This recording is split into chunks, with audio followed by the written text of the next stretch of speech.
Oui, je préférais vous demander, mais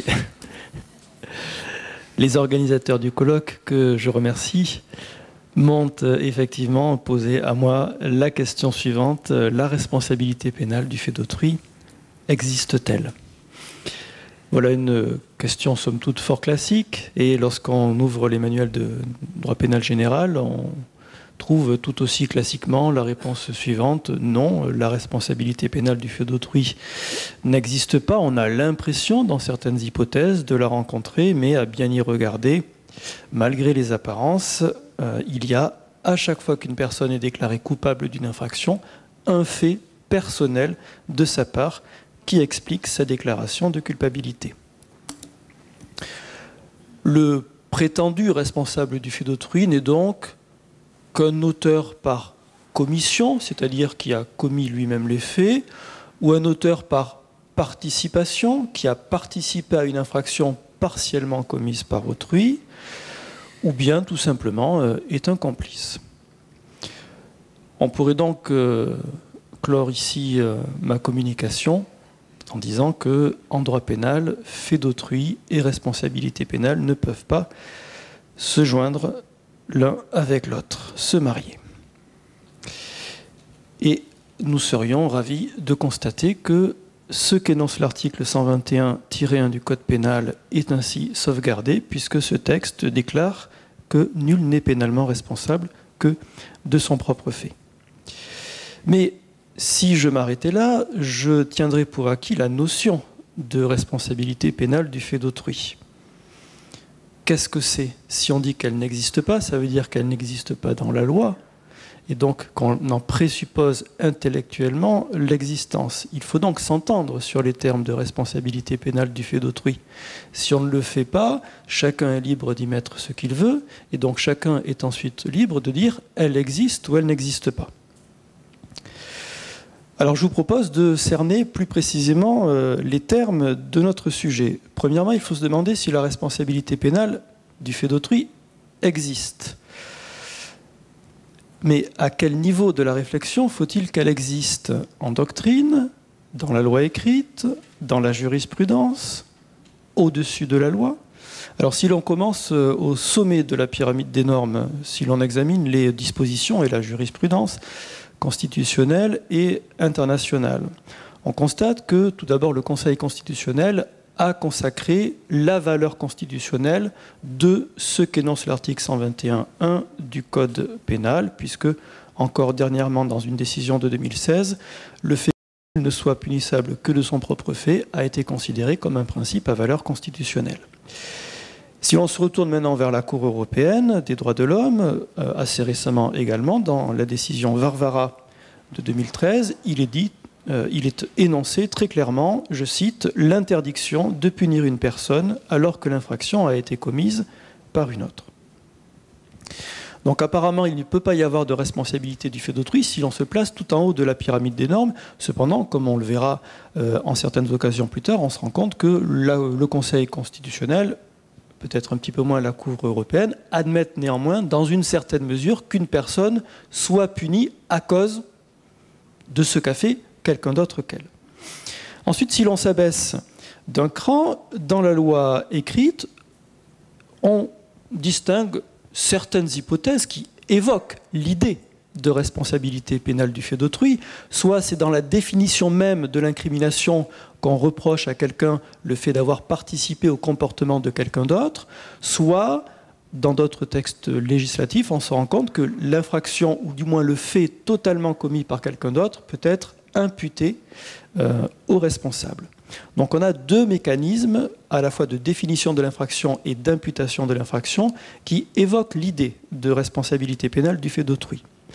Abaissons-nous encore d'un cran dans, je ne vais pas dire la hiérarchie des normes, dans les sources du droit, la jurisprudence. Est-ce qu'elle reconnaît la responsabilité pénale du fait d'autrui?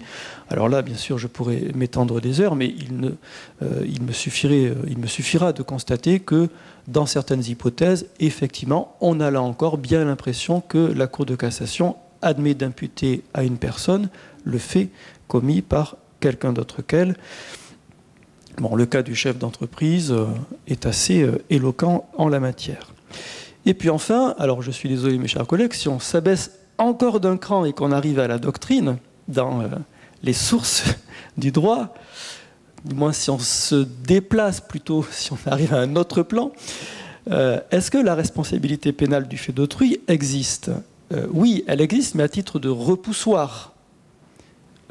Nous sommes tous d'accord ici pour dire que la responsabilité pénale doit être personnelle et que l'idée de responsabilité pénale du fait d'autrui est admise précisément pour dire qu'elle ne doit pas être consacrée par la loi ou par la jurisprudence. Mais si l'on est d'accord pour le dire, qu'est-ce qu'on entend, qu'est-ce qu'on met dans l'idée de responsabilité pénale du fait d'autrui? Alors, pour examiner cette idée, prenons l'angle de vue suivant. Lorsqu'on ouvre les manuels, on lit souvent qu'il n'y a pas de responsabilité pénale du fait d'autrui parce que lorsqu'une personne est indubitablement sanctionnée à raison du fait d'autrui, elle n'est pas déclarée coupable. Donc il n'y a pas de responsabilité pénale du fait d'autrui.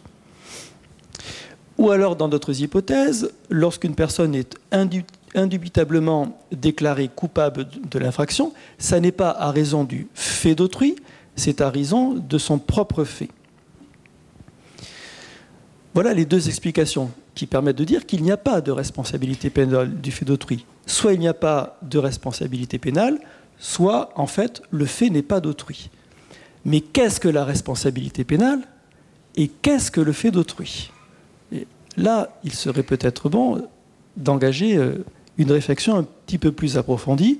Alors, très modestement, dans le temps qui m'est imparti, je vous propose de voir ces deux points. Pour dire qu'il n'y a pas de responsabilité pénale, on dit qu'il n'y a pas de responsabilité pénale du fait d'autrui, on dit que la personne n'est pas pénalement responsable. Qu'est-ce que ça veut dire? Ou alors, on précise qu'il n'y a pas de fait d'autrui, mais un fait propre. Et là encore, que mettons sous ces termes? Donc, premier point, une responsabilité pénale niée.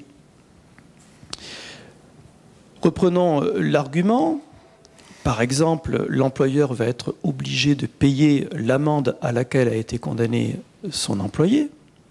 Et l'on dit, eh bien, l'employeur n'est pas pénalement responsable du fait d'autrui, tout simplement parce que l'employeur n'est pas déclaré coupable. C'est exact.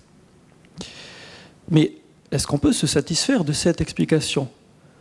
Premièrement, en fait, ça ne fait que déplacer le problème. Certes, il n'est pas déclaré coupable du fait d'autrui, mais en tout cas, il est sanctionné à raison du fait d'autrui. Or, il existe un autre principe à valeur supralégislative. On ne peut pas normalement être sanctionné à raison du fait d'autrui, car les peines sont personnelles. C'est non plus la personnalité de la responsabilité pénale, mais la personnalité des peines. Donc, en fait, on se défausse. On fait migrer le problème d'un point à un autre, d'un principe à un autre. Ça n'explique rien. Et puis surtout, est-il bien vrai que l'employeur, dans mon exemple, n'est pas pénalement responsable? Qu'est-ce que c'est que la responsabilité pénale? Alors, on revient un petit peu sur ce qui a déjà été dit. Si l'on examine le code pénal, être pénalement responsable, semble-t-il, c'est être coupable. C'est-à-dire qu'on a agi de telle façon qu'on peut être déclaré auteur ou complice.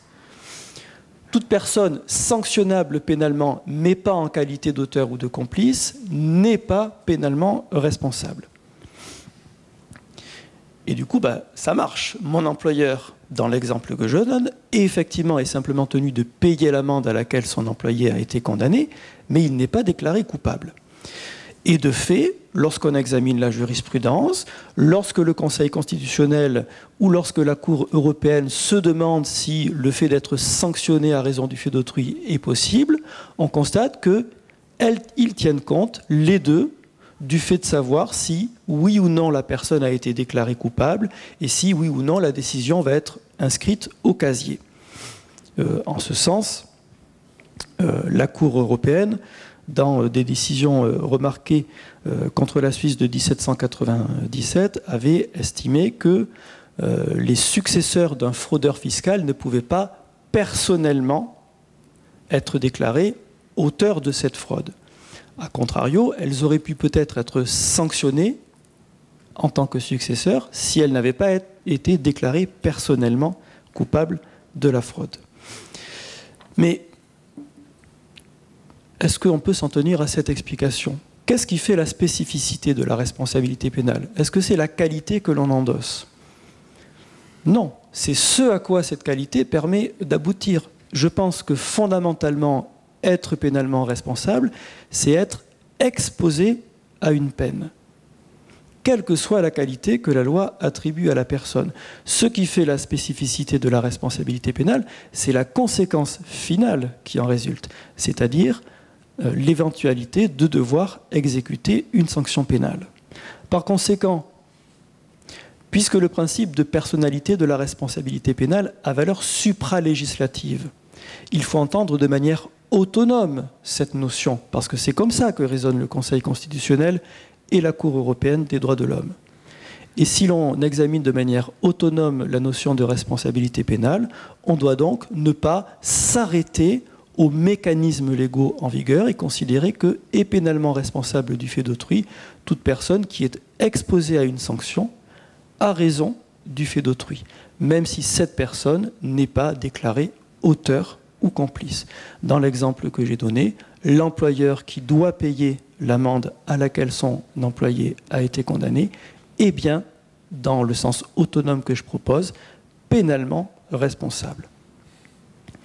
Essayons d'affiner néanmoins, parce qu'avec les notions autonomes, on peut tout dire. Essayons d'affiner cette notion autonome de responsabilité pénale. Premièrement, faut-il avoir égard à la nature de la peine à laquelle on est exposé? Pour pouvoir parler, même dans un sens autonome, de responsabilité pénale, il faut être exposé à une peine qui punit, à une sanction pénale répressive, punitive. Donc, ne devra pas être considérée comme pénalement responsable la personne qui a raison du fait d'autrui est exposée à une sanction qui ne sert pas à punir. Monsieur Dreyer, qui est à mes côtés, se demande dans son manuel si les mesures de cessation de l'illicite sont des sanctions de type pénal, sont des sanctions de type répressive.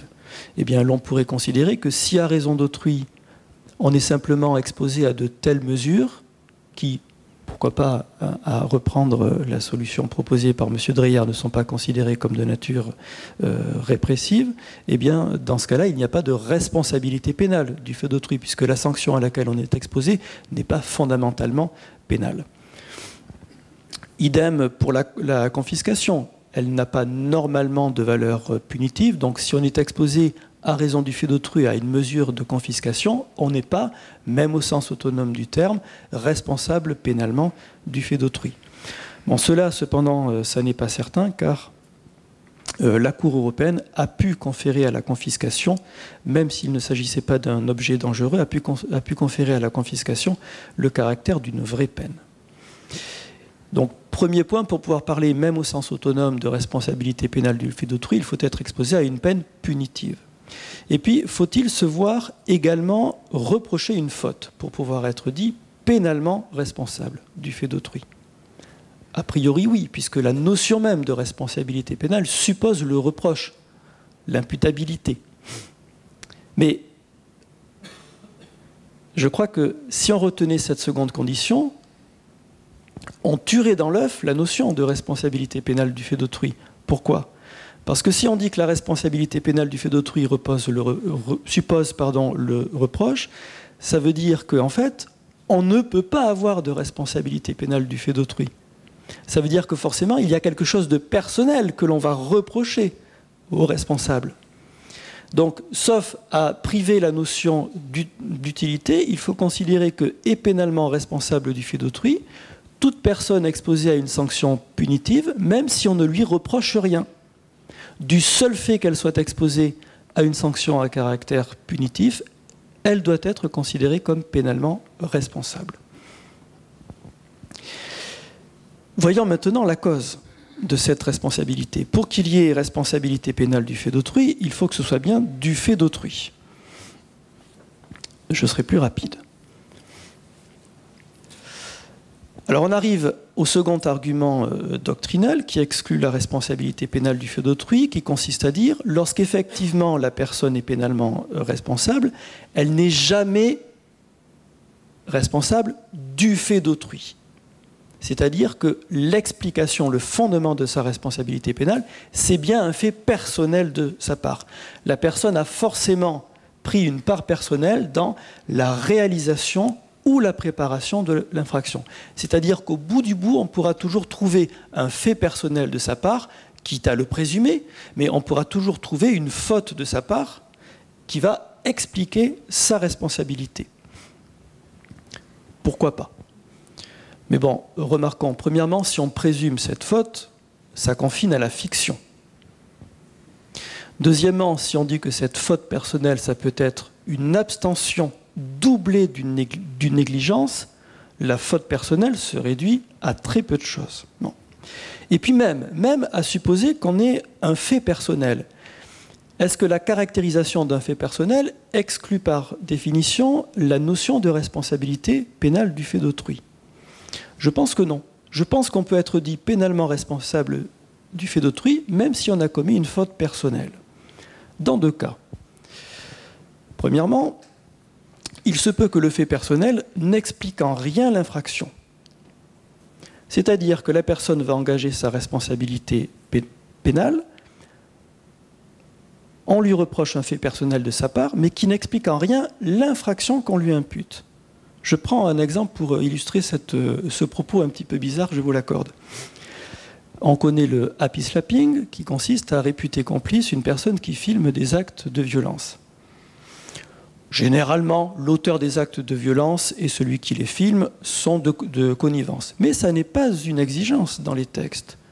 Par curiosité malsaine, la personne qui filme des actes de violence est réputée complice par la loi.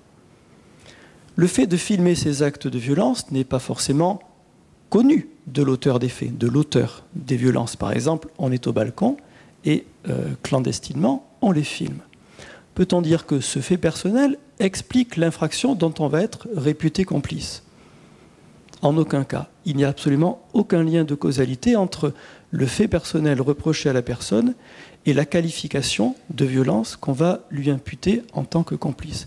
Est-ce que ça n'est pas une responsabilité pénale du fait d'autrui, sachant qu'il y a bien un fait personnel, mais pour autant, l'infraction qu'on va imputer à la personne, ça n'est pas du tout une infraction qu'elle a commise. Et dont elle n'a même pas, à laquelle elle n'a même pas participé de manière causale.